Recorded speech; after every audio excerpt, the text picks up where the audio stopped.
Welcome to my YouTube channel where faith meets real life. From ancient truths to modern vibes, we explore every page of the scriptures, we deep dive into the words of God, and we help discover and reveal the truth and the stories that inspire us all. Whether you're seeking, believing, doubting, being skeptical, or just curious, you're in the right place. New videos every week. Remember to hit the subscribe button, take a deep breath, and let's get started.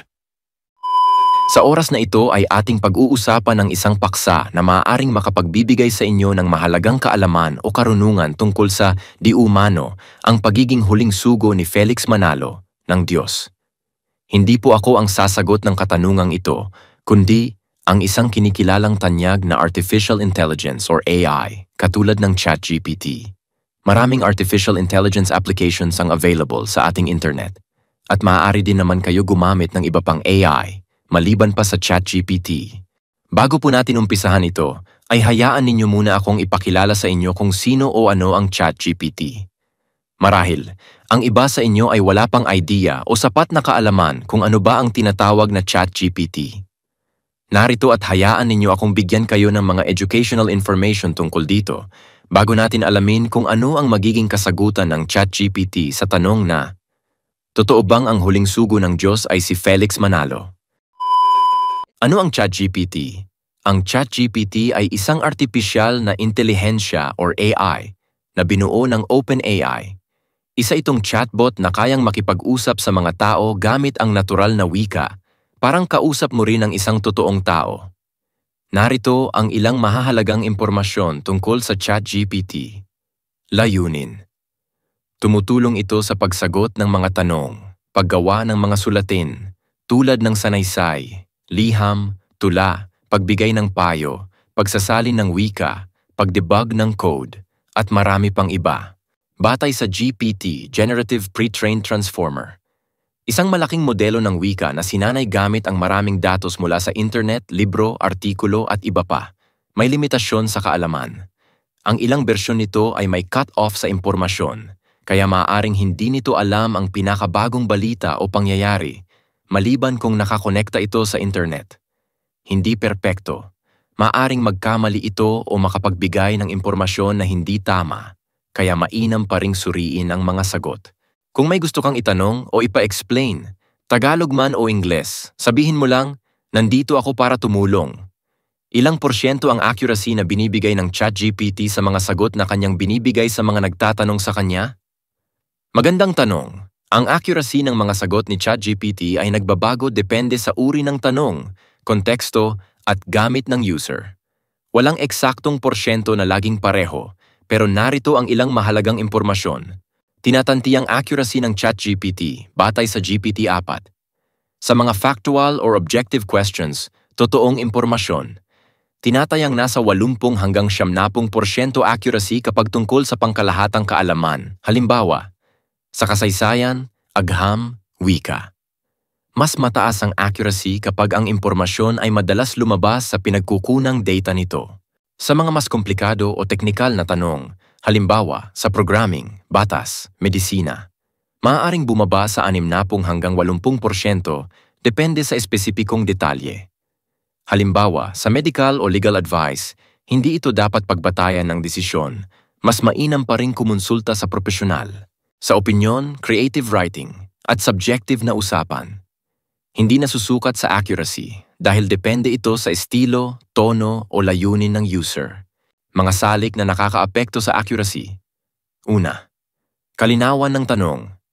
Kapag malabo ang tanong, posibleng malabo rin ang sagot. Pangalawa, konteksto. Kung hindi sapat ang impormasyon na binigay, maaaring hulaan ng model ang kulang. Pangatlo, pag-update ng data. Hindi ito laging may access sa pinakabagong impormasyon, maliban kung may web access. Paalala, laging i-verify ang mga importanteng impormasyon lalo na kung ito ay gagamitin sa desisyon o trabaho. Si ChatGPT ay assistant, hindi kapalit ng eksperto. Kung gusto mong subukan ang accuracy sa isang partikular na paksa, pwede kang magtanong ng halimbawa at susubukan kong sagutin ng tama. Saan kinukuha o saan nagmumula ang mga sagot na binibigay ng ChatGPT sa mga nagtatanong sa kanya? Napakagandang tanong. Ang mga sagot ni ChatGPT ay hindi galing sa isang partikular na website o tao, kundi nabubuo batay sa malawak na training data na ginamit habang ito ay tinuturuan. Narito ang paliwanag kung saan nagmumula ang sagot ni ChatGPT. Paano natututo si ChatGPT? Si ChatGPT ay sinanay gamit ang malalaking koleksyon ng text mula sa iba't ibang mapagkakatiwalaang sources sa internet. Ilan sa mga ito ay mga libro, public domain, at lisensyado, artikulo at ensiklopedia, mga website na hindi pribado at hindi paywalled, mga forum gaya ng Reddit, public posts, halimbawa ng code, email, pagsusulat, at iba pa. Ginamit upang maunawaan ang iba't ibang estilo at layunin ng komunikasyon. Hindi ito konektado sa real-time internet, kaya hindi ito makakabigay ng live updates maliban kung pinagana ang web browsing feature. Paano binubuo ang sagot? Hindi ito kumukuha ng kopya mula sa isang site. Sa halip ay, gumagamit ito ng mga pattern at kaalaman na natutunan nito mula sa training data. Ginagamit ang mga statistical relationships sa pagitan ng mga salita at ideya para bumuo ng posibleng tamang sagot. Hindi ito nagre-recall ng eksaktong content mula sa sources, kundi naghuhula ng pinakamahusay na sagot batay sa natutunan nito. Hindi ito perpekto, walang sariling opinyon o aktwal na karanasan. Hindi rin ito alam ang bawat detalye ng isang website, lalo na kung hindi ito isinama sa training data. Kaya't mahalagang suriin at i-verify ang sagot, lalo na kung ito ay para sa mahalagang bagay. Ngayong alam na ninyo kung ano ang ChatGPT at ang angking mga kakayahan nito, nais ko lamang linawin ang ilang mga bagay na nabanggit dito. Nabanggit dito ang bilang ng mga porsyento ng accuracy ng mga sagot na maaaring ibigay nito, at magiging depende ito kung paano kayo lumikha ng tanong sa pamamagitan ng pagbibigay ng mga teksto, salita, kataga o pangungusap, at kung paano kayo nagtanong, at ang availability ng pinaka-latest na mga impormasyon para mabigyan ng kasagutan ang inyong mga katanungan. Pinahayag dito na ang mga kasagutan sa inyong mga tanong ay maaaring magmula o manggaling sa mga mapagkakatiwalaang sources, katulad ng sa mga libro o aklat, artikulo at encyclopedia, mga websites at forums, at iba pa. Binanggit din dito na hindi ito perpekto, at ito ay dahil sa kawalan o kakulangan ng mga kaukulang impormasyon na mapagkukunan na kinakailangan upang matugunan ng ChatGPT ng tama ang bawat tanong na pinupukol sa kanya. Hindi naging perpekto ang ChatGPT nang dahil sa mali o palpak ang binibigay niyang sagot sa bawat tanong na pinupukol sa kanya, kundi ito ay dahil sa limitadong impormasyon, kaalaman o karunungan ang kanyang tinataglay, at hindi dahil sa depektibo siya. Sana ay maliwanag na ito sa inyo. Totoo bang si Felix Manalo ang huling sugo ng Diyos? Ang tanong kung si Felix Manalo ang huling sugo ng Diyos ay isang usaping pananampalataya at hindi isang bagay na maaring mapatunayan sa siyentipikong o objetibong paraan. Narito ang dalawang pangunahing pananaw. Paniniwala ng Iglesia ni Cristo, INC. Ayon sa INC, si Felix Manalo ang huling sugo ng Diyos sa mga huling araw. Itinuturo nila na siya ang nagtatag ng tunay na iglesia na muling ibinalik sa panahon ng wakas, batay sa kanilang interpretasyon ng mga talata sa Biblia. Halimbawa, sa Isaias Kabanata 43, talata 5 hanggang 6. Apokalipsis Kabanata 7, talata 2 hanggang 3. Naniniwala sila na si Felix Manalo ang tumupad sa mga hulang ito, at siyang ginamit ng Diyos upang muling itatag ang tunay na iglesia na iniwan ni Kristo noong unang siglo. Ang pananaw ng ibang relihiyon, hindi kinikilala ng ibang denominasyon, ng Katoliko, Protestante, Born Again, at iba pa, si Felix Manalo bilang sugo ng Diyos. Marami ang nagsasabing wala sa Biblia ang pangalan ni Felix Manalo, at kaya't hindi raw siya maituturing na sugo, kung hindi siya direktang binanggit o ipinahayag sa banal na kasulatan. May ilan ding nagdadala ng mga isyu tungkol sa kanyang kasaysayan, doktrina, at ang pagiging self-appointed ng kanyang pagiging sugo. Ang objektibong pananaw, walang independenteng ebidensyang historikal o siyentipiko na makapagsasabi kung siya nga ang huling sugo ng Diyos. Ang ganitong paniniwala ay nakabatay sa pananampalataya, interpretasyon sa Biblia, at doktrina ng isang tiyak na relihiyon. Ang konklusyon, kung ikaw ay miyembro ng Iglesia ni Cristo, pananampalataya mo na si Felix Manalo ang huling sugo. Kung hindi ka miyembro ng INC, malamang ay hindi mo ito pinaniniwalaan. Sa huli, ang tanong na ito ay hindi masasagot ng ganap sa pamamagitan ng katibayang lohikal lamang, kundi ito ay nakaangkla sa pananampalataya ng bawat isa. May tanong si ChatGPT, kung gusto mong suriin ang mga argumento mula sa iba't ibang panig, sa biblikal, historikal, at lohikal, maaari kitang tulungan. Gusto mo ba ng paghahambing ng mga doktrina? Bilang gumagamit ako ng ChatGPT, ay sumagot ako ng yes. CJ. Narito ang paghahambing ng mga doktrina tungkol sa pagiging sugo ng Diyos, at ang pagkakakilanlan kay Felix Manalo mula sa pananaw ng Iglesia ni Cristo at ibang mga relihiyon gaya ng Katoliko at Protestante. Ang paghahambing ng mga doktrina. Ayon sa INC, si Felix Manalo ang huling sugo ng Diyos sa mga huling araw. Ngunit, ayon sa ibang Kristiyanong grupo, si Felix Manalo ay karaniwang tinitingnan bilang tagapagtatag ng bagong sekta. Ayon sa INC, ginagamit nilang batayan sa Biblia ang Isaias 43, talata 5 hanggang 6. Ang Apokalipsis 7, talata 2 hanggang 3. Itinuturing nilang hula ang mga ito na tumutukoy kay Felix Manalo. Ngunit, ayon sa ibang Kristiyanong grupo, hindi tinuturing ang mga talatang ito bilang patungkol kay Felix Manalo, mas general o simboliko ang tingin nila rito. Ayon sa INC, ang iglesia na tinayo ni Kristo ay nawala pagkatapos ng unang siglo at muling naitayo sa Pilipinas sa pamamagitan ni Felix Manalo noong 1914. Ngunit, ayon sa ibang Kristiyanong grupo, hindi kailanman nawala ang tunay na iglesia, nagpapatuloy ito. Halimbawa, ang Roman Catholic Church o ang mga evangelical churches. Ayon sa INC, ang kaligtasan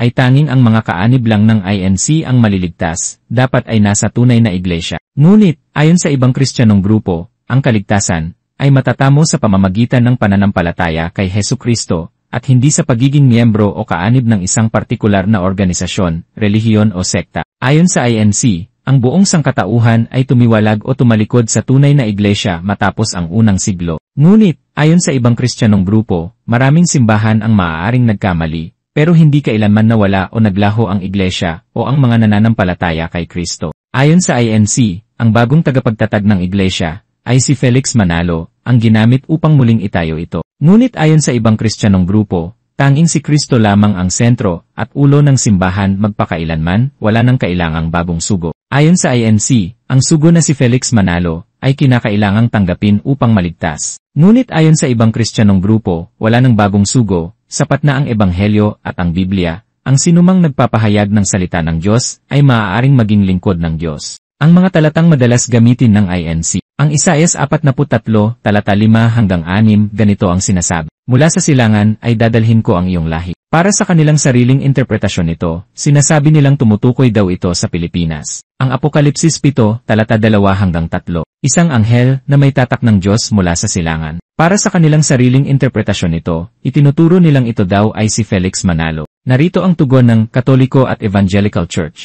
Ang mga talatang ito ay simboliko o apokaliptik, at hindi direktang tumutukoy sa isang partikular na tao o bansa. Ang Ebanghelyo ay ipinasa na, at sapat na, tingnan nyo ang aklat ng Judas 1, talata 3. Ang pananampalatayang minsan at magpakailanman ay ibinigay sa mga banal. Ang konklusyon, INC perspective, si Felix Manalo ay sugo at dapat siyang tanggapin upang maligtas. Ngunit ayon sa mainstream Christianity, walang bagong sugo, ang kaligtasan ay tanging sa pamamagitan lamang ni Hesukristo at wala nang iba pa. May tanong si ChatGPT, kung gusto mo, pwede kitang bigyan ng mas malalim na analisis sa isa sa mga talata. Halimbawa, sa Isaias 43, talata 5 hanggang 6, o sa Apokalipsis 7, talata 2 hanggang 3, o kaya, ng kasaysayang konteksto ng INC at mga kilusan sa Kristyanismo. Alin ang gusto mong himayin pa? Sumagot ako ng pareho. Tumugon si ChatGPT, CJ. Talakayin natin ng mas malalim ang dalawang bagay na gusto mo. Una, ang masusing pag-aaral sa mga talatang madalas gamitin ng INC. Ang Isaias 43, talata 5 hanggang 6, at ang Apokalipsis 7, talata 2 hanggang 3. Pangalawa, ang konteksto ng kasaysayan ng Iglesia ni Kristo at mga kilusang Kristiyano. Ang masusing analisis ng mga talata. Sa Isaias 43, talata 5 hanggang 6, narito ang sinasabi. Huwag kang matakot, sapagkat ako'y sumasa iyo, mula sa silangan ay dadalhin ko ang iyong lahi, at mula sa kanluran ay titipunin kita. Sasabihin ko sa hilaga, ibigay mo, at sa timog, huwag mong pigilin, dalhin mo rito ang aking mga anak na lalaki mula sa malayo, at ang aking mga anak na babae mula sa mga wakas ng lupa. Ang paliwanag ng INC, ang mula sa silangan ay tumutukoy raw sa Pilipinas. Ang dadalhin ko ang iyong lahi, ay tumutukoy raw sa muling pagtatatag ng tunay na iglesia sa mga huling araw. Ang talatang ito ay propesya raw sa paglitaw ng INC sa Pilipinas sa pamamagitan ni Felix Manalo. Ang rebatal mula sa ibang pananampalataya. Ang konteksto, ang kabanata ay para sa Israel,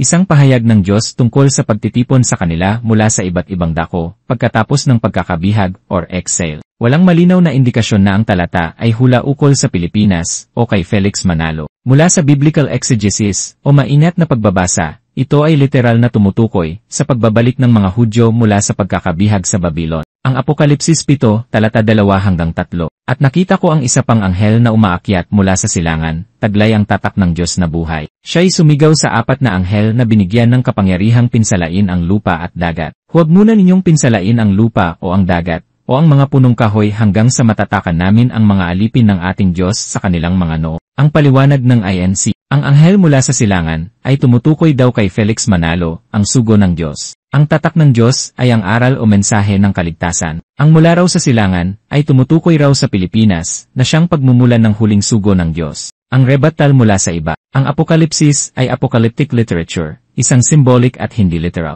Ang anghel na tinutukoy dito ay karaniwang itinuturing bilang espiritual na nilalang at hindi tao. Walang direktang batayan sa Biblia para ipakahulugan ito bilang isang Pilipino o si Felix Manalo. Ang salitang silangan ay isang direksyong simboliko, madalas ginagamit sa Biblia para ipakita ang liwanag, pagsisimula, o ang kalooban ng Diyos. Ang konteksto ng kasaysayan. Ang Iglesia ni Cristo or INC ay itinatag noong Hulyo 27, 1914 sa Punta Santa Ana, Manila. Ang tagapagtatag ay si Felix Way Manalo, dating Katoliko, pagkatapos ay naging Adventist, at pagkatapos ay nagtayo siya ng kanyang sariling relihiyon, ang INC. Ang kanilang paniniwala. Si Felix Manalo daw ay ang sugo sa mga huling araw, at di umano, ang INC ang muling naitatag na tunay na Iglesia ni Cristo. Ang kanilang doktrina. Mahigpit ang disiplina, bawal ang pakikibahagi sa ibang relihiyon, at may isang pamunuan. Ang ibang kilusang Kristiyano, ang Katoliko, nagsimula mula sa mga alagad ni Jesus, inaangkin na tuloy-tuloy ang pamumuno, apostolic succession, mula kay Pedro hanggang sa mga Santo Papa. Hindi tinatanggap na nawala di umano ang tunay na iglesia. Ang Protestantismo, nagsimula sa Reformation, noong 1500s, dahil sa mga katiwalian sa simbahang Katoliko. Tinututukan ang Biblia bilang siyang tanging batayan ng pananampalataya, or sola scriptura. Ang kaligtasan ay sa pamamagitan lamang ng pananampalataya kay Kristo, at hindi sa pamamagitan ng simbahan, relihiyon o tagapagtatag nito. Ang konklusyon, kung ikaw ay isang kaanib ng INC, ang pananampalataya mo na si Felix Manalo ay sugo batay sa pagkakatupad ng mga hula sa Biblia. Tinatanggap mo ang interpretasyong ang mga talata ay patungkol sa Pilipinas at sa huling panahon. Kung ikaw naman ay hindi kabilang sa INC, maaaring nakikita mo ang mga talata bilang hindi sapat o hindi malinaw na tumutukoy kay Felix Manalo. Maaaring pinapaniwalaan mong ang kaligtasan ay nakabase sa personal na relasyon kay Kristo, at hindi sa pamamagitan ng isang organisasyon, relihiyon o sekta. May tanong si ChatGPT, gusto mo ba akong tulungang i-breakdown ang mga talatang ito sa orihinal na Hebrew at Greek para mas masusing maunawaan ang konteksto? O gusto mong magtanong patungkol sa kasaysayan ni Felix Manalo mismo? Tumugon ako ng ganito, i-breakdown ang mga talatang ito sa orihinal na Hebrew at Greek. Sumagot ang ChatGPT na, napakagandang request. Ang pagtingin sa orihinal na wika ng Biblia ay mahalaga para sa mas tumpak na interpretasyon, lalo na kung may pinag-uusapang mga propesiya o doktrina tulad ng sa pagiging huling sugo. Titingnan natin ang dalawang talata mula sa kanilang orihinal na mga lengguwahe. Kung mayroon kayong kaalaman o karunungan sa pagbabasa ng wikang Hebreo, ay kayo na mismo ang magbasa nito. Una, sa Isaias 43, talata 5-6. Sa wikang Hebreo, original Hebrew, selected phrases. Huwag kang matakot, sapagkat ako'y sumasa iyo, mula sa silangan, dadalhin ko ang iyong lahi, at mula sa kanluran, titipunin kita. Ang konteksto at pagsusuri. Ang salitang ni Mizra ay literal na tumutukoy sa direksyong silangan. Ngunit, sa konteksto ng mga Hebreong propeta, ito ay hindi isang propesiya sa hinaharap na bansa tulad ng Pilipinas, kundi, tumutukoy ito sa pagtitipon ng Israel mula sa pagkakabihan. Zar-Ekha ay tumutukoy sa iyong binhi o lahi. Ang ibig sabihin nito ay mga anak ni Israel, hindi ito tumutukoy sa ibang bansa. Ang konklusyon, walang ebidensya sa orihinal na Hebreo na tumutukoy ito sa isang modernong bansa o sa isang partikular na tao sa hinaharap, tulad ni Felix Manalo. Ito'y literally para sa mga Hudyo na pinangako ang ibabalik sa kanilang lupain. Kung mayroon kayong kakayahan na bumasa sa wikang Griego, ay maaari niyo itong basahin. Pangalawa, Apokalipsis 7, talata 2-3. Sa wikang Griego, original Greek, selected phrases. Revelation chapter 7, verse 2. Isa pang anghel, mula sa pagsikat ng araw, sa silangan, tatak ng Diyos na buhay. Revelation chapter 7, verse 3. Upang ating tatakan, mga alipin ng Diyos, sa kanilang mga noo. Ang konteksto at pagsusuri. Ang angelos ay literal na tagapagdala ng mensahe, pero sa konteksto ng Apokalipsis, ito ay karaniwang tumutukoy sa celestial being, at hindi sa tao. Ang anatol, karaniwang poetic or metaphorical term, Para sa silangan, minsan ay ginagamit para tukuyin ang liwanag, pag-asa, o kaganapan ng plano ng Diyos. Ang tatak ng Diyos ay hindi pisikal o literal na tanda, kundi isang espiritual na simbolo ng pag-aari ng Diyos. Ang konklusyon, wala ring malinaw na indikasyon sa original Greek text na ang anghel ay isang tao na magmumula sa Pilipinas. Ginamit ito sa isang apocalyptic vision, kaya puno ng simbolismo, at hindi bilang literal na prophecy sa isang partikular na individual o nasyonalidad. Ang buod ng lahat, ang Isaias 43,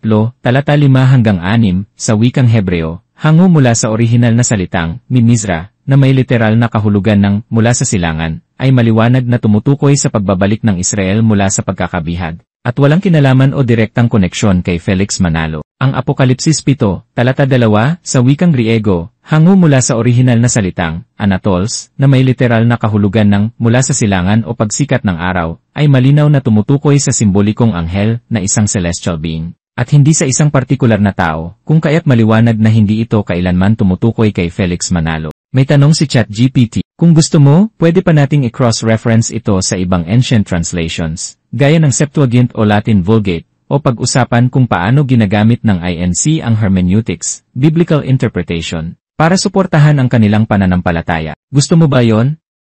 Tumugon ako ng ganito, I cross-reference ito sa ibang ancient translations, gaya ng Septuagint o Latin Vulgate. Napakahusay!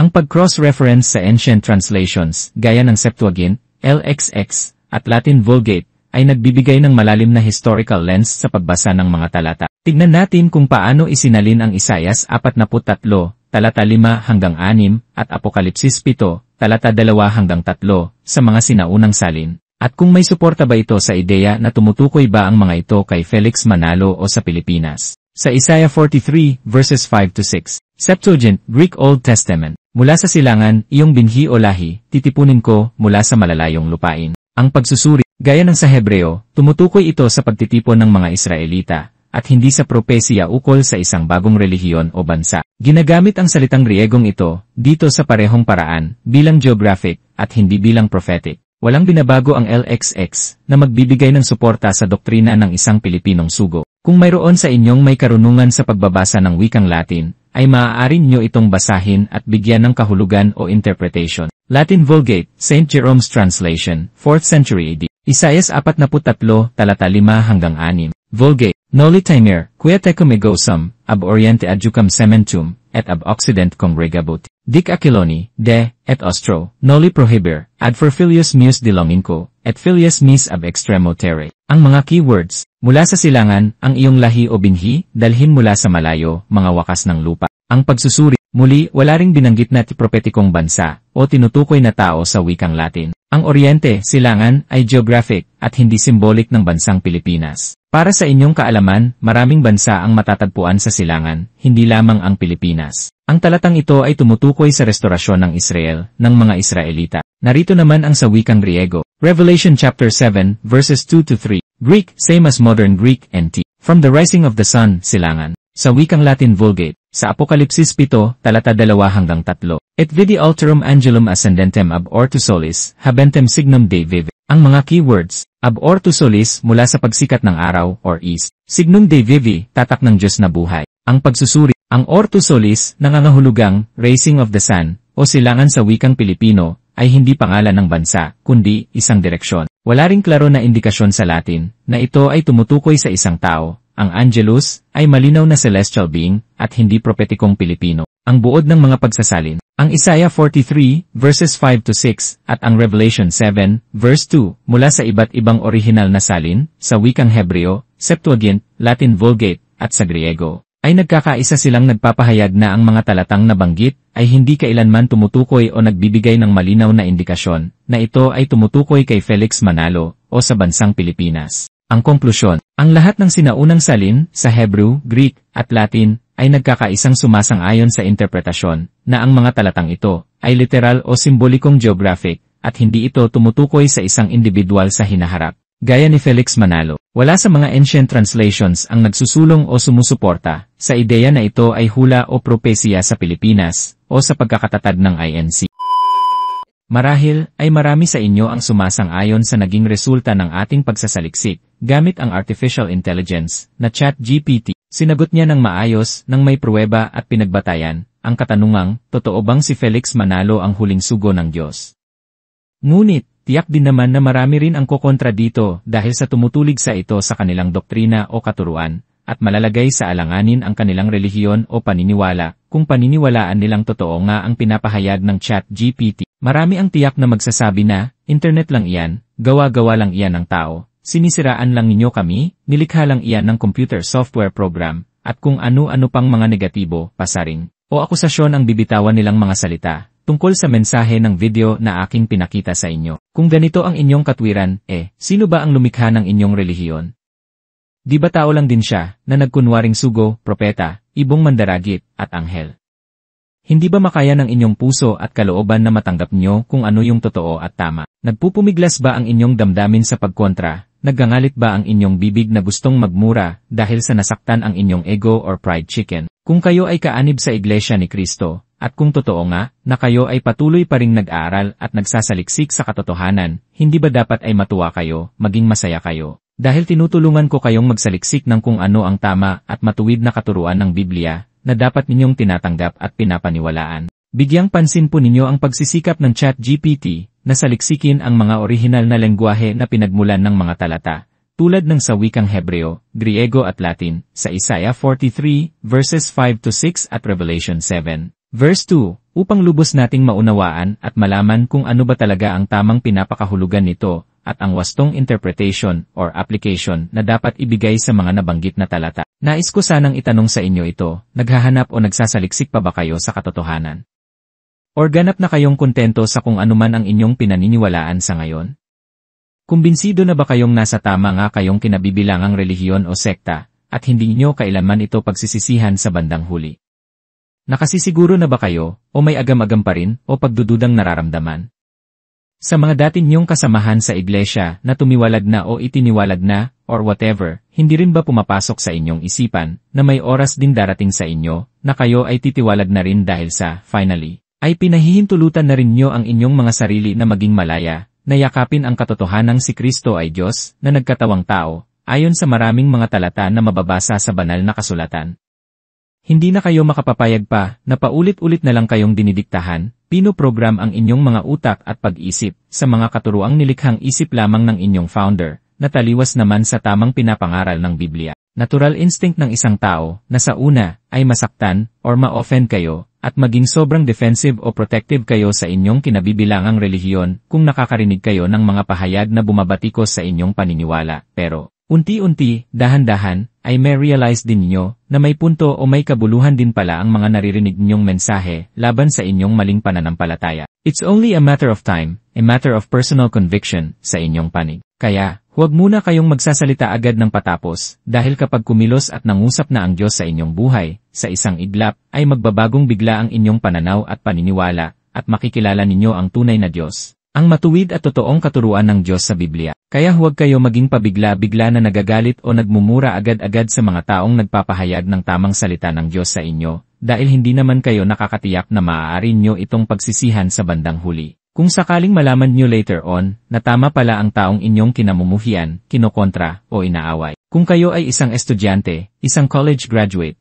o isang edukadong professional, hindi ba kayo gumagamit ng artificial intelligence katulad ng Google Search Engine or ChatGPT upang pagtanungan o humingi ng tulong or assistance para sa inyong mga academic, practical, or job-related needs? Kung gumagamit din kayo nito, hindi ba nangangahulugan ito na kayo ay may paniniwala o pagtitiwala na may angking kakayahan at karunungan ang mga software applications na ito upang matugunan ang inyong mga katanungan o pangangailangan? Kung kaya ninyo ito ginagamit, kung ganun, kung halimbawang mayroon kayong tinanong sa isang artificial intelligence tulad ng ChatGPT at nagbigay ito sa inyo ng sagot na taliwas o kontra sa inyong paniniwala o pinapanigan, ano na ang inyong gagawin? Ititigil na ba ninyo agad ang paggamit dito at mawawala na ang inyong bilib sa AI na ito dahil sa hindi pumapabor sa inyo ang mga binibigay na mga kasagutan sa inyong mga tinatanong or matcha-challenge o mahahamon kayong magsaliksik pa? Gamit ang iba pang mga pamamaraan or methodologies upang mapatunayan nyo kung tama o totoo nga ang sagot na binigay ng isang artificial intelligence na tulad ng ChatGPT. Sana ganito ang inyong mindset o behavior kung sakaling nangyayari sa inyo ang ganitong mga senaryo. Sana lang, kung talagang may pagtitiwala tayo sa isang bagay, anuman ang binibigay nito sa atin, mali man o tama, offensive man or favorable sa atin, ang pagtitiwala natin ay hindi pa rin dapat magbabago, no matter what.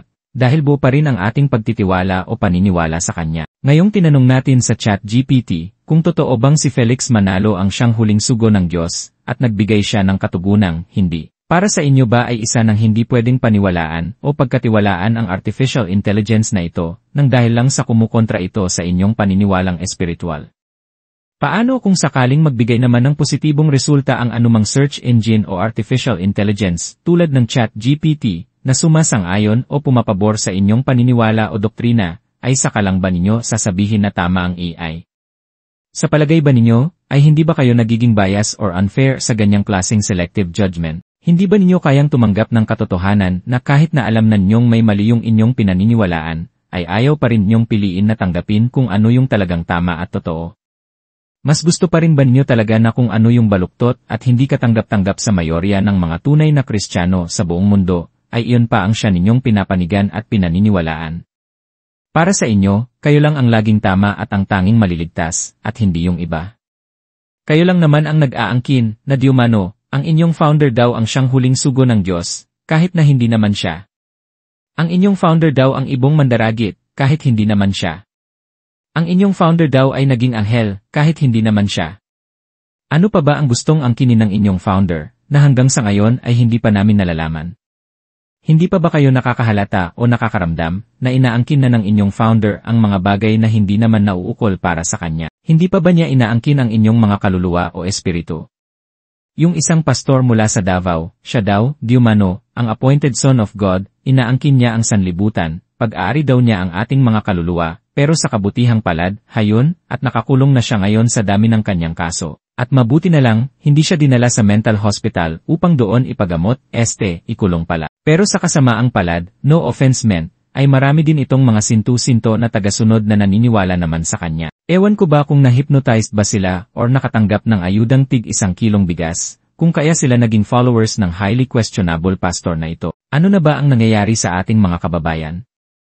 Nasaan na ba ang mga katinuan ng inyong mga pag-isip? Sa wikang Ingles, where is your sound mind now? Nai-flush na ba ninyo sa inodoro at inanod na sa Pozo Negro? Huwag po kayong magagalit at nagtatanong lang naman ako. Ang mga ganitong kakaiba, pambihira, at hindi pangkaraniwang pag-aangkin ay magbibigay sa isang disente, edukado at matinong tao, ng isang palaisipan, ng pagdududa, ng katanungan, na kung ang mga naririnig ba ninyo mula sa mga mangangaral na ito, ay nagmumula sa mga taong nasa katinuan o hustong pag-isip, o maituturing ba silang mga kandidato sa pagpasok sa isang mental institution? Ano po sa palagay nyo? Kung ganito lang kababaw ang level ng inyong mentalidad o pagkatao, na madali kayong mauto at nagpapaniwala agad sa kanilang mga sinasabi sa inyo, baka naman kailangan na ninyong kumonsulta sa isang psychologist or psychiatrist. May panahon ding darating, at hindi na magiging katakataka pa, na maaaring angkinin na rin ng inyong founder sa hinaharap, ang universe, ang mundo, at kung ano-ano pa, katulad ng ginawa ng isang pastor na taga Davao, sa pamamagitan ng pagpapalabas ng kanilang bagong katuruan o pangangaral sa pasugo. Tungkol sa huling sugo ng Diyos, kung inyong babasahin sa aklat ng mga Hebreo 1, talata 1-3, ang tinutukoy na huling sinugo ng Diyos sa mundo ay walang iba, kundi si Jesus, at hindi po si Felix Manalo. Kung para sa inyo ay tao lang at nilikha lamang si Jesus, ito ay hindi sinasang-ayunan ng Hebreo 1, talata 2, at ng Juan 1, talata 3, dahil si Jesus ay Diyos na nagkatawang tao, at isang manlilikha, at hindi nilikha. Hindi maaaring likhain ni Jesus ang kanyang sarili, kung siya mismo ang manlilikha. Gets niyo ba ito? Ang desisyon na tanggapin o tanggihan ang mensahe na pinapahayag ng video na ito ay inyong personal decision. At ang video na ito ay hindi kailanman nagkulang na ipahayag sa inyo kung ano ang tama at ang katotohanan na dapat ninyong pinaniniwalaan at tinatanggap. Pagdating ng takdang panahon ng paghuhukom, sana ay hindi kayo nagkamali ng pagpili sa kung anuman o sinuman ang inyong tinangkilik na pinaniwalaan o pinakinggan. Anuman ang inyong naging desisyon, sana ay magpatuloy kayong naghahanap at nagsasaliksik sa katotohanan at huwag kayong titigil sa pag-aaral ng mga salita ng Diyos, dahil ayaw ng Diyos na tayo ay mapahamak sa bandang huli. nang dahil lang sa ating kamangmangan sa salita ng Diyos. Bilang karagdagan, nais kong ipaalaala sa inyo na sa pagbabasa, pag-aaral, pagsasaliksik at pagbibigay ng tamang interpretation at application sa mga salita ng Diyos, ay nangangailangan ito ng extra mile efforts upang maging matagumpay ang inyong nais gawin. Mangangailangan kayo ng Bible, Bible Maps, Bible Concordance, Bible Dictionary, Bible Commentary, Bible na salin mula sa orihinal na wika ng Hebreo, Griego, Latin, Aramaic, at iba pang mga credible at trusted sources, upang magabayan kayo na makapagbigay ng tama o wastong pakahulugan sa mga talata na inyong nakikita o nababasa sa Biblia at maiwasan nyo ang makapagbigay ng mga mali at baluktot na biblical interpretation at application. Dapat din niyong tandaan na ang mga salita ng Diyos ay pinapahayag, minsan ay sa pamamagitan ng figure of speech katulad ng metaphor, minsan ay literal ito, minsan ay hindi literal, minsan ay poetical, minsan ay sa parabol, at iba pa. Kaya dapat ay alam niyo kung kailan nagiging literal at hindi literal, metaphorical or poetical ang mga salita ng Diyos. Mag-ingat kayo sa pagbibigay ng biblical interpretation at application sa mga nababasa o naririnig niyo mula sa Biblia, upang hindi kayo magkamali at hindi mailigaw, malito, malinlang o maloko ng ibang mga tusong mangangaral na may ibang agenda o interest sa inyo. Maraming salamat po sa inyong panonood. Thank you for watching. If you enjoyed this video, be sure to smash that subscribe button for more worth watching content like this, and turn on the notification bell so you never miss out on any of my future videos. I am inviting you to also watch my other uploaded videos in my YouTube channel. Until next time, and see you in the next video.